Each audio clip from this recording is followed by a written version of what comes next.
Hello guys, പത്രമാറ്റിൻ്റെ ഇന്നത്തെ episode റിവ്യൂയിലേക്ക് സ്വാഗതം. ഈ റിവ്യൂ ഇഷ്ടപ്പെടുകയാണെങ്കിൽ ഒന്ന് ലൈക്ക് ചെയ്ത് സബ്സ്ക്രൈബ് ചെയ്ത് സപ്പോർട്ട് ചെയ്യണേ. ദേവയാനി ചന്തുമോൾക്ക് കഥകളൊക്കെ പറഞ്ഞു കൊടുത്ത് സന്തോഷിപ്പിച്ചിരിക്കുകയാണ്. ആ സമയത്ത് നയനെ അങ്ങോട്ട് വരുമ്പോഴത്തേന് ദേവയാനി പറയും, നയനയമ്മയ്ക്ക് ഇഷ്ടം പോലെ കഥകളൊക്കെ അറിയാം, മോക്ക് ഇനി നയനയമ്മ കഥയൊക്കെ പറഞ്ഞു തരുമെന്നൊക്കെ പറയും. അപ്പോൾ അതൊക്കെ കേൾക്കുമ്പോഴത്തേന് കുഞ്ഞിന് ഭയങ്കര സന്തോഷമൊക്കെ ആകുന്നുണ്ട്.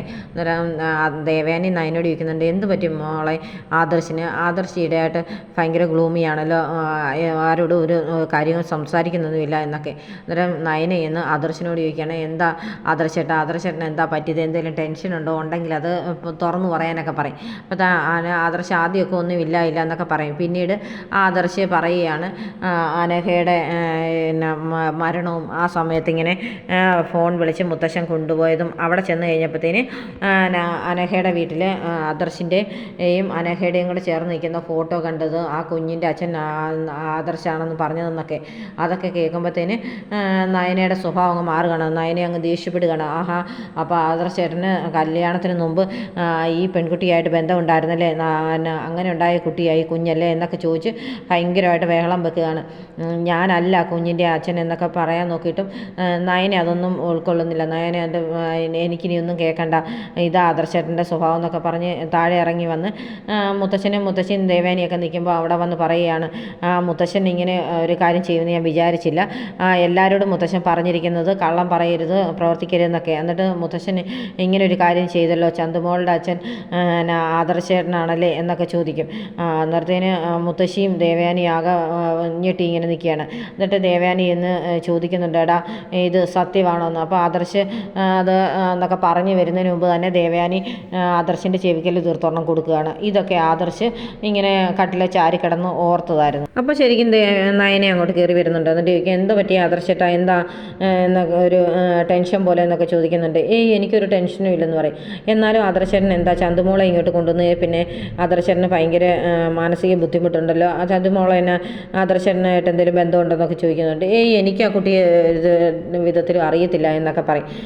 അതല്ല, ആദർശേട്ടന് ഭയങ്കര ടെൻഷൻ ഉള്ളതുപോലെ തോന്നി, എന്തെങ്കിലും ഉണ്ടെങ്കിൽ എന്നോട് തുറന്നു പറയണം കേട്ടോ എന്നൊക്കെ പറയും. അത് ഞാൻ നിന്നോട് പറയാതിരിക്കത്തില്ലല്ലോ, എന്തുണ്ടെങ്കിലും ഞാൻ പറയും എന്നൊക്കെ ആദർശ് നയനയോട് പറയുന്നുണ്ട്. എന്നിട്ട് നയനെ അത് കേട്ടുമ്പോൾ അങ്ങ് ഇറങ്ങിപ്പോകും. ആദർശനാകെ ടെൻഷനാകുന്നുണ്ട്. എന്നിട്ട് ആദർശ് വന്ന് മുത്തശ്ശനോട് പറയും, മുത്തശ്ശ ഇങ്ങനെ ഒരു ടെൻഷൻ അനുഭവിക്കാൻ എനിക്ക് സാധിക്കത്തില്ല, എന്തായാലും ഞാൻ തെറ്റുകാരനല്ല എന്ന് എനിക്ക് ബോധ്യപ്പെടുത്തണം, അതുകൊണ്ട് ഒരു ടെസ്റ്റ് നടത്തണമെന്നൊക്കെ പറയുന്നുണ്ട്. അപ്പം മുത്തശ്ശൻ പറയും, എന്താ നീ അതിനു വേണ്ടിയൊന്നും ടെൻഷൻ അടിക്കണ്ട, ഇതിപ്പോൾ നിൻ്റെ ഭാഗത്തൊരു തെറ്റുമില്ലെന്ന് എനിക്കറിയാം, അത് കാരണം നമുക്കിപ്പോൾ അതൊക്കെ വേണ്ട, കുറച്ച് കഴിഞ്ഞിട്ട് മതി എന്നൊക്കെ പറയും. എന്നാലും ആദർശനാകെ ടെൻഷനാണ്. എല്ലാവരും എന്നെ തെറ്റിദ്ധരിക്കില്ലേ, ആ ഒരു കുട്ടിയുടെ പിതൃത്വം എൻ്റെ തലയിൽ ഏൽപ്പിച്ചില്ലേ എന്നൊക്കെ ഓർത്ത് ടെൻഷനാണ്.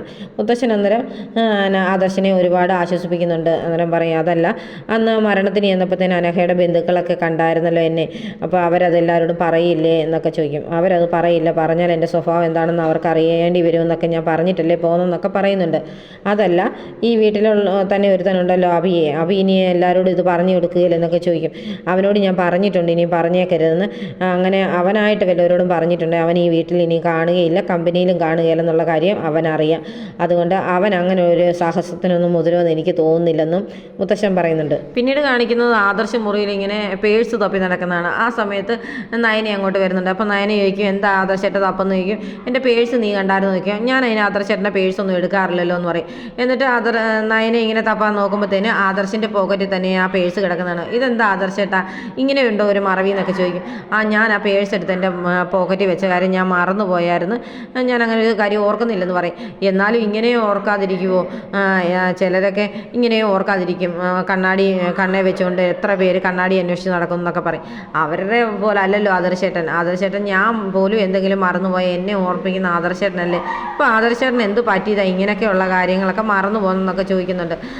എന്തായാലും വാ നമുക്ക് കാപ്പി കുടിക്കാമെന്ന് പറയും. എനിക്ക് വേണ്ട, വിശക്കുന്നില്ലെന്ന് പറയും. അതൊന്നും പറ്റത്തില്ല, അമ്മ കഷ്ടപ്പെട്ടുണ്ടാക്കിയതല്ലേ, അത് അമ്മയ്ക്ക് കഴിക്കാനല്ല നമുക്ക് കഴിക്കാൻ വേണ്ടിയാണ് വരാൻ പറഞ്ഞ് അവർ ഡൈനിങ് ടേബിളിൻ്റെ അങ്ങോട്ട് വരുവാണ്. ആ സമയത്ത് ചന്തുമോൾ ഇങ്ങനെ വാതുക്കൽ ഇങ്ങനെ നോക്കി നിൽപ്പുണ്ട്. അന്നേരം മോൾ ഇവിടെ നിൽക്കുകയായിരുന്നു എന്ന് ചോദിച്ച് നയന ചന്തുമോളെയും കൂടെ വിളിച്ചുകൊണ്ട് വന്ന് മടിയിലിരുത്തി ഭക്ഷണമൊക്കെ വാരി കൊടുക്കുന്നുണ്ട്. അപ്പോൾ ആദർശ് നോക്കുമ്പോഴത്തേന് ആ ചന്തുമോളിങ്ങനെ ആദർശിനിട്ട് ഇടയ്ക്കിടയ്ക്ക് ഇങ്ങനെ നോക്കി ഇങ്ങനെ പേടിച്ചിരിക്കുകയാണ്. അപ്പം ദേവയാനി ചോദിക്കുന്നുണ്ട്, നീ എന്തിനാ കുഞ്ഞിനെ ഇങ്ങനെ നോക്കി പേടിപ്പിക്കുന്നത്, അതുകൊണ്ടല്ലേ കുഞ്ഞ് ആഹാരം കഴിക്കാത്തതെന്നൊക്കെ. അപ്പം ആദർശ് പറയും ആ കുട്ടി വലുതായതല്ലേ, അതിന് ആഹാരം വാരി കഴിക്കാൻ അറിയാമല്ലോ, പിന്നെ എന്തിനാ വാരി കൊടുക്കുന്നത്, അത് വാരി കൊടുത്തുകൊണ്ട് കുഴപ്പമൊന്നുമില്ലല്ലോ, അതുകൊണ്ട് ഒരു പ്രശ്നമില്ല, നീ ഇങ്ങനെ നോക്കിയിരിക്കാതെ ആഹാരം കഴിക്കാൻ പറയുന്നുണ്ട്, എനിക്ക് വിശപ്പില്ല, എനിക്ക് വേണ്ടെന്ന് പറഞ്ഞ് എഴുന്നേൽക്കുന്നുണ്ട്. ഉടനെ ദേവയാനിക്കും അപ്പോൾ ഈ ഫുഡ് എന്നെ എടുക്കണമെന്ന്, ആ ഫുഡ് എടുത്ത് ഫ്രിഡ്ജ് വെച്ചേരും, ഞാൻ വൈകിട്ട് കഴിച്ചോളാം എന്ന് പറയും. അതിന് ഫ്രിഡ്ജ് വെച്ച ഫുഡൊന്നും നീ കഴിക്കാറില്ലല്ലോ എന്ന് പറയും. അതിൻ്റെ ഫ്രിഡ്ജ് വെച്ച ഫുഡ് ചൂടാക്കിയാൽ കഴിക്കത്തില്ലേ, ചൂടാകത്തില്ലേ എന്നൊക്കെ ചോദിച്ച് ദേഷ്യപ്പെട്ട് ഇറങ്ങി പോവുകയാണ് ആദർശ്. അപ്പോൾ ഇങ്ങനെ ആ ദേഷ്യം കണ്ടുകൊണ്ട് വണ്ടടിച്ചിരിക്കുന്ന ദേവയാനിയെയും നയനെയും കാണിച്ചുകൊണ്ടാണ് ഇന്നത്തെ എപ്പിസോഡ് അവസാനിക്കുന്നത്.